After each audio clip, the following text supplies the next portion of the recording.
Hey, brother, hear me now. Brother dog, know me, understand. Welcome to the Sargassum Podcast. I'm Robbie Thigpen. I'm Francisca Elmer. And I am Mar Fernandez. And we are your hosts for today. And we are going to share with you the latest ideas and concepts about sargassum and sargassum beaching events which have become an international challenge.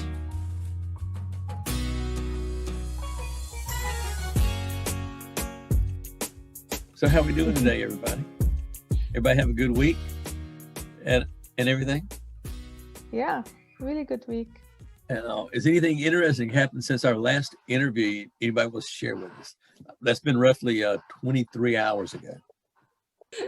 Well, you're almost like my family. I see you every day.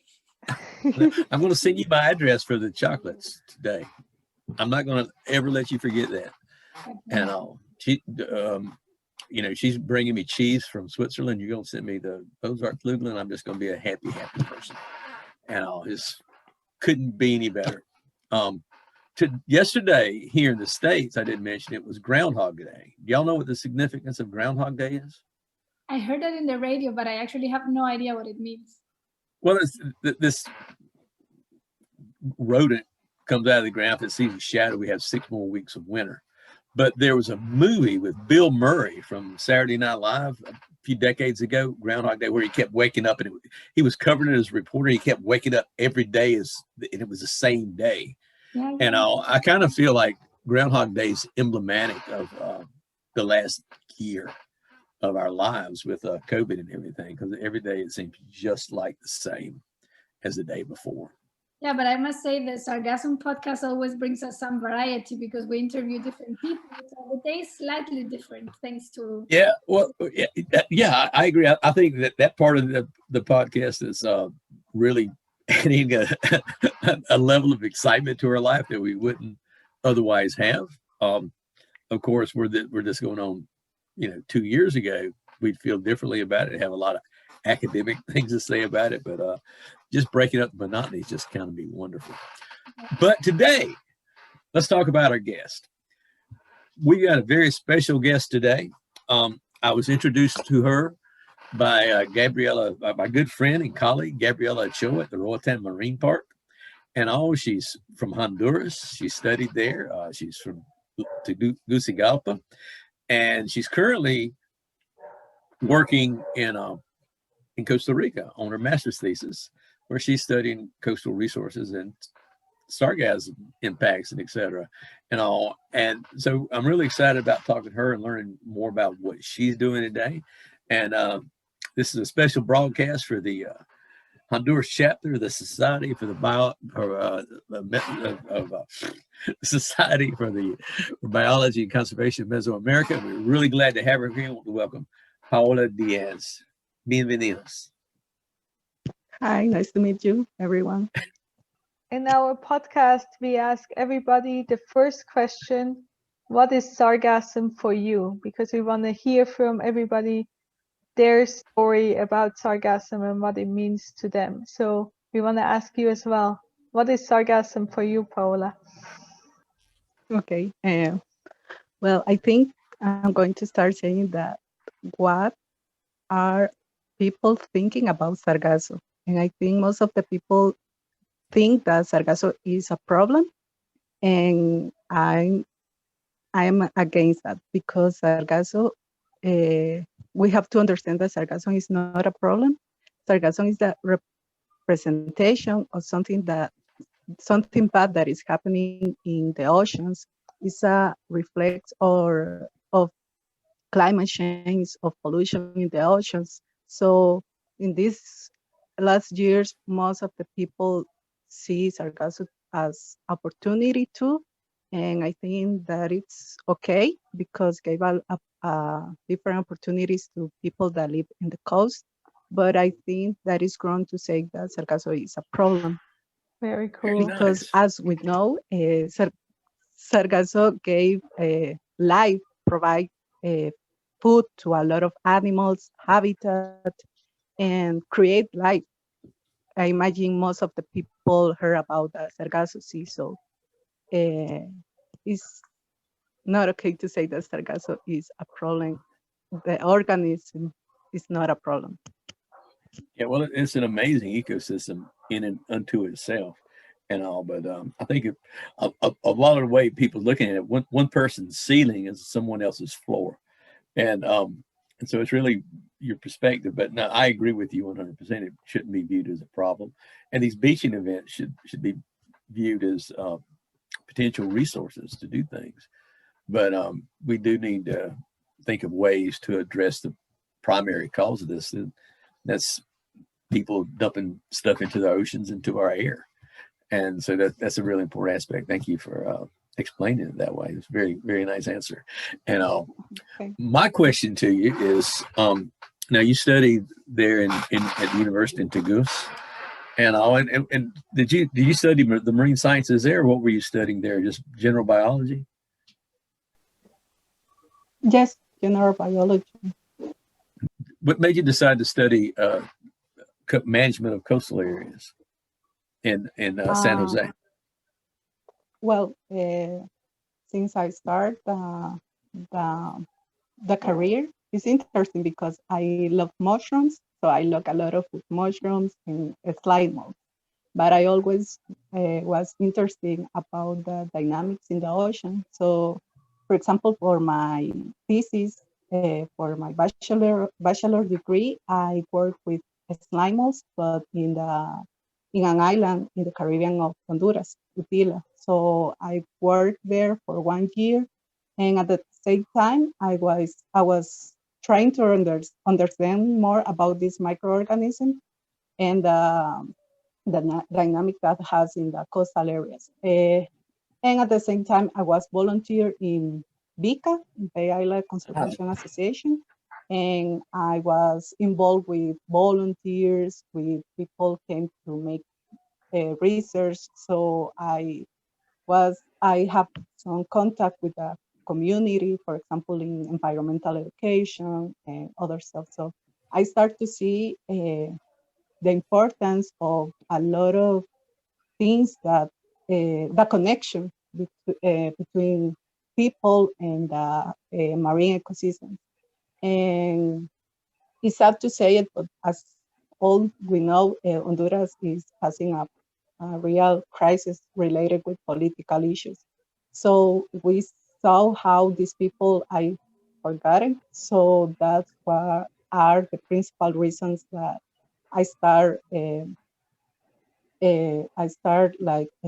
being more interesting to understand how can marine ecosystem can help people for this development.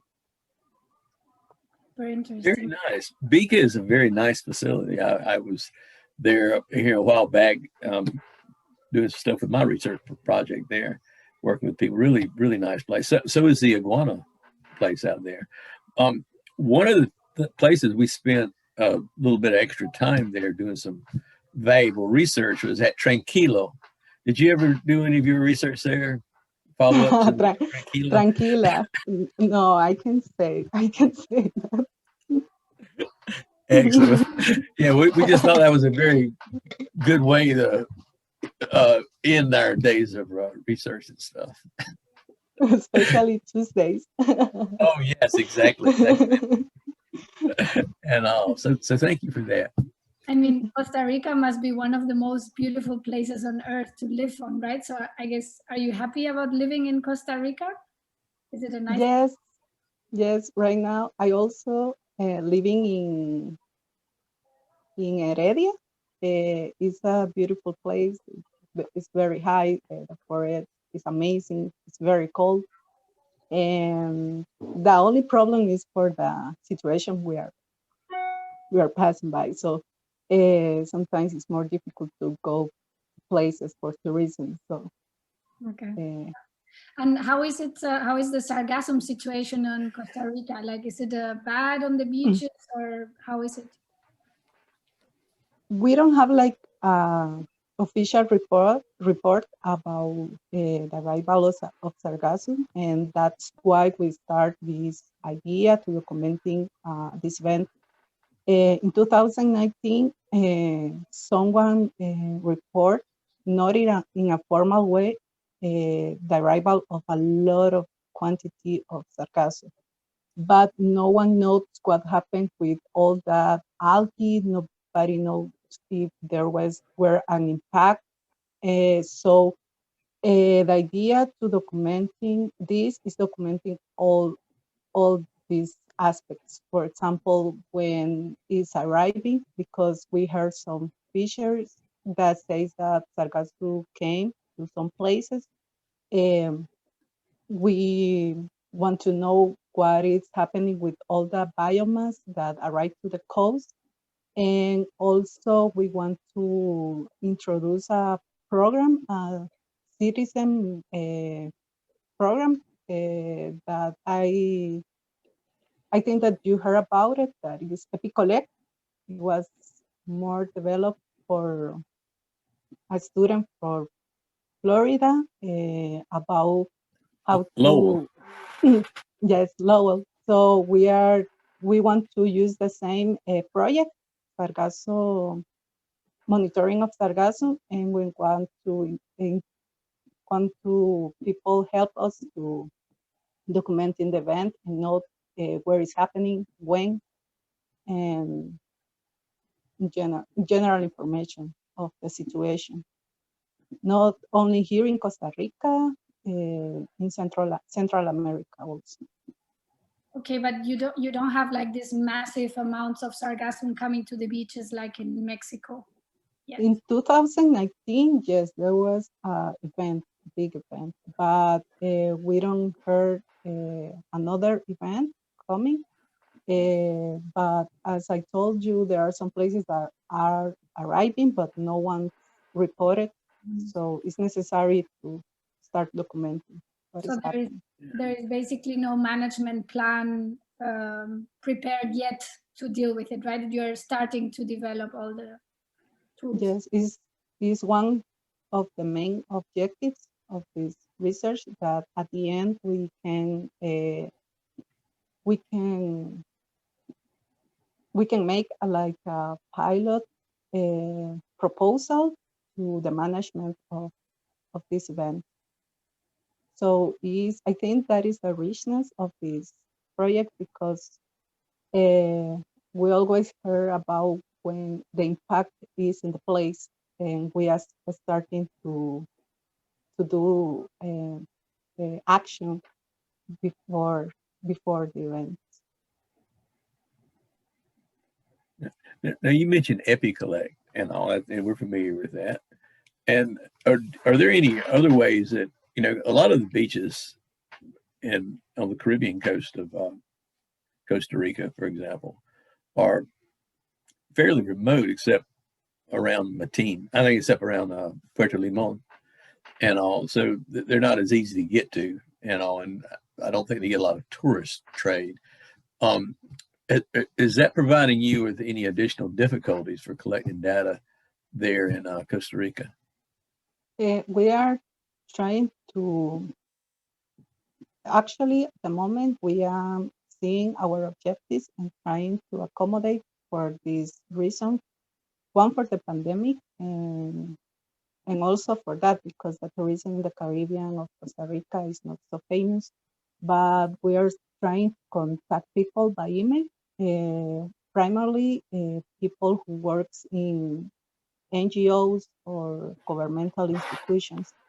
And then we want to start organizing webinars to try to connect with the people and to start to inform more about this event, what it is about, and what are the consequences if it start coming. Yeah. Are you familiar with Matin? I don't remember that place.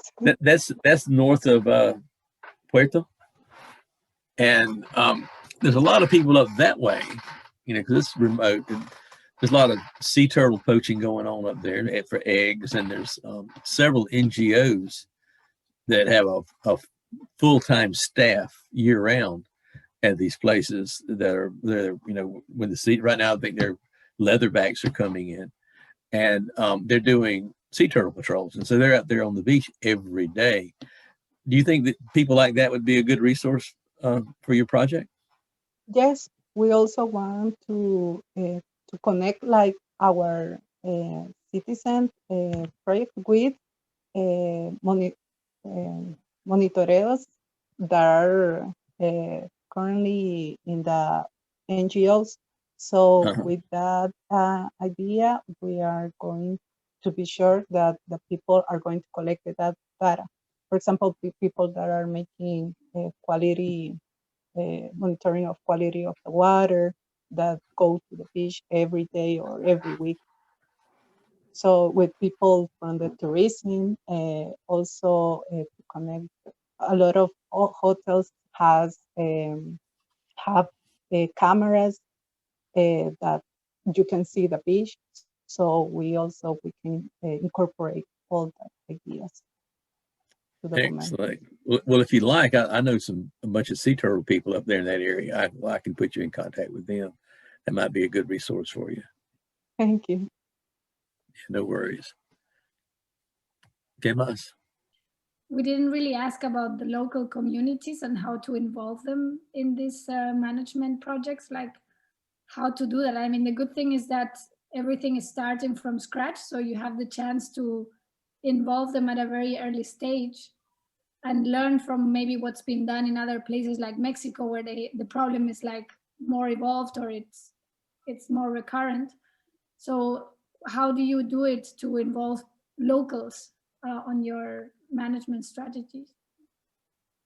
Okay, first, as I told you, first we are trying to connect people from NGOs and governmental institutions, and in that way, these people knows a lot about the activities of the community. And then when we have like the principal group of people, then we are going to start making these webinars, because I think it's important not just go to the place and start putting like applying interviews to the people and they don't know what is happening. For example, there are some places in Honduras, they only say that there's something brown that came to the beach every day or every month or at the end of the year, and they even know sometimes that is out. So we want first to start giving information to the community, to make a lot of tools, visual tools to them. And then we are going to applying interviews to the fisheries, to the people from tourism and the NGOs. We also, I am part of a project that is developed for in República Dominicana with the direction of Dr. Ulises, and there's a group that are preparing like an interview that can be used in all the Caribbean area. So in that way, using this interview, we can solve, unificar, sorry, the questions and know what are the principal impacts in the area. So this interview incorporates all the sectors, like, as I told you, people who work in fishery, people in tourism, people, members of the community in general, and the NGOs, what are the responses that are taking in all the area. So at the end, they want to have like a database general for all the Caribbean area. Super cool. Wow. And you said earlier to us before the interview that you are working with researchers all over the Caribbean for those webinars, right? Yes, first we are organizing that webinar only for the members of NGOs and governmental institutions. That is informative. And then we are going to have different groups, like for example, the people we are going to apply the interviews, the people that are going to help us to documenting, and that are going to use, for example, the app Epicollect. So start to give workshops to explain how to use the app and how to collect the data. Nice. So it's actually about giving information to the people so that they have the power to actually help when developing management strategies. Yes, I think that is the most important for this project, because first people has to know what is sargasso and what are the consequences of the massive arrival of the algae host, and the importance to prevent that, and the important to report and to take actions. Nice. Anyone else has more questions, Robbie? No, I can't believe you don't have any more questions. I was muted. I couldn't say anything. So a moment ago, you mentioned Dr. Ulysses and all. Is that the Ulysses in Martinique? Ulises Jauregui del Instituto Tecnológico de Santo Domingo. INTEC. That's pretty exciting. But there's a lot of great young scientists coming up and being trained in Costa Rica, and I'm just really proud to know some of them. I'm proud to meet you, because you're coming up in Costa Rica, but you're from Honduras, and Honduras holds a very special place in my heart. And so I'm just overjoyed in a different way than some of the other ones, other interviews we've had, to have you here today. So thank you for coming. Thank you. Thank you so much, Paola, for sharing your time with you. It was really, really interesting. And we hope that as soon as COVID is over, we can all travel to Costa Rica to visit you. Paradise there with you. Yes, that will be awesome. Nice. Then have a good day. And you too. Talk to you soon. Yeah. See you. Yeah. And thanks for the invitation and to be part of this amazing project. Yeah, thank you for coming. En contacto. En contacto. Mucho gusto. Ciao, Paola. Ciao. So, guys, what did y'all think of Paola? I mean, aside from my gushing because she's from Honduras, and all, what did you think? I thought it was very, very interesting. First of all, that they just had like a really big event in 2019, as it seems, and they're still figuring out, is this a problem for Costa Rica or not? Well, most other locations they have it as a recurring problem every year, and they know where it occurs. But in Costa Rica, they're still trying to figure out where does it occur, because as Robbie said, a lot of those beaches are remote, so you may don't know if sargassum lands there, and if it does, is it a problem or does it go away again? So they're like almost like back in time compared to other locations of where they are and what they do. Yeah, sometimes it seems like only if it affects tourists directly, it's a problem. And if it's in some remote beach destroying the whole ecosystem, it doesn't really matter, right? Yes, exactly. Yeah, well, if they say if a tree falls in the forest, is there anyone there to hear it? And I think that's a good example of that. Yeah. Correct. And the answer is it doesn't matter if it falls on a deer and kills it, and because you'll come along and you'll eventually you'll smell the rotting deer. So and I think that's really how it is with sargassum too. And unless in these remote areas, unless it becomes a distinct issue or with health or smell or whatever, then it's going to be ignored by the local people, and or they see something happen to the fishery as a result of it, then it's going to matter a lot, and stuff like that. Yeah. And so yes, and I think what she's doing is great. And all we need to, when we put up her thing, we need to, her final, we need to add those EpiCollect, links on her stuff as well. And all, because I think that's a very important tool we're going to be using there. And so, yeah, it was a good day. And I, of course, I was just excited to interview her.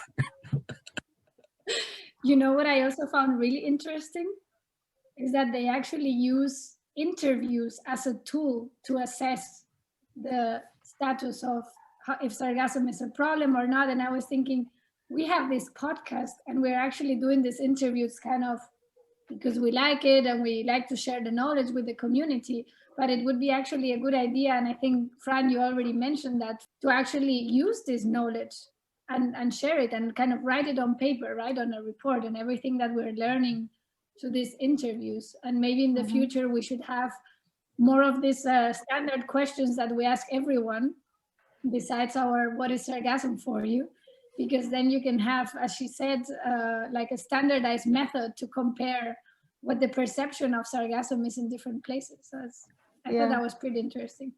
Yeah. Well, I think having a report like that would be great. Go ahead, Fran.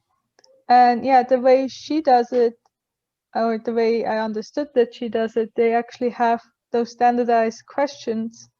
And I was really happy to hear that they're using the same ones across the Caribbean. So that means you can compare as well. And then you really need to do the social science part. Like, you have to make sure the questions are not leading, that you once you have the interview questions, you transcribe the interviews.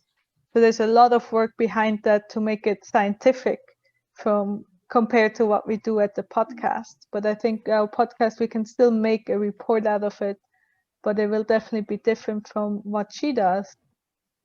And Debbie Bartlett, who we talked to, she used a similar way. She also did interviews in the Turks and Caicos Islands to find out how people are impacted and how much of a problem it is and to whom it is a problem. Yeah. So we're going to copy off the smart people. Yeah. I think I always think that's a good idea. As long as we tell everybody we copied off the smart people. And so, yeah, well, looking at this has been a great interview today and a great debrief. And with that, I bid you all farewell, and we'll see you in a couple of days.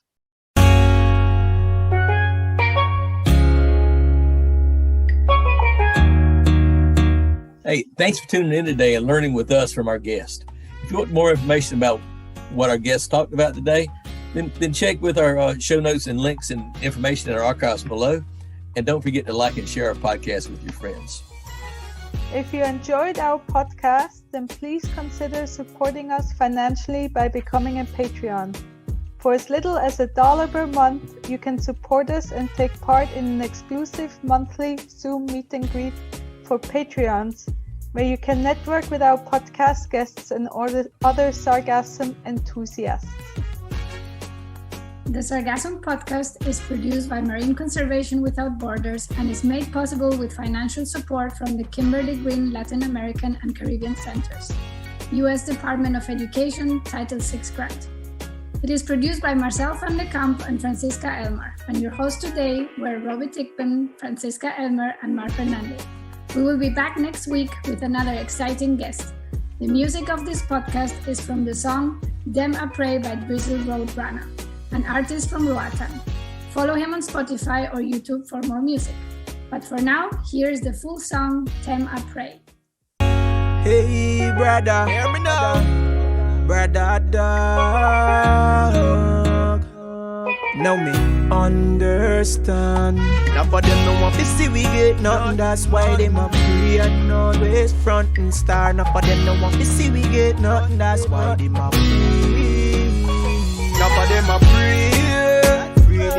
Them a pray, me no gain progress. Now for them a pray. Them a pray, me no reap success. Now for them a pray. Them a pray, me no gain progress. Now for them a pray.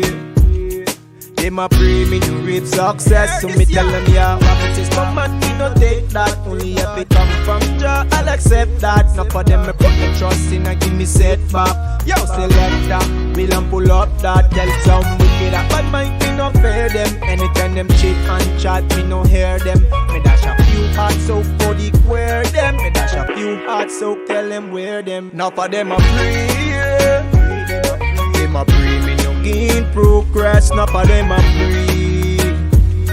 Them a pray me no reap success. So me tell them, yeah. Yes, me know me have a lot of fake friends, but me never woulda thought me woulda have fake family. So me tell them straight, me no trust them. Me no trust you and me no trust him. Fake friend lost bad mind in a real life. Star me no rate that, star me no rate that. Me real for me woulda bust a million shot in a real life. Now for them a pray. Them a pray me no gain progress. Now for them a pray. Them a pray me to reap success. Now for them a pray. Them a pray me no gain progress. Now for them a pray. Them a pray me to reap success. So me tell them, yeah. Oh,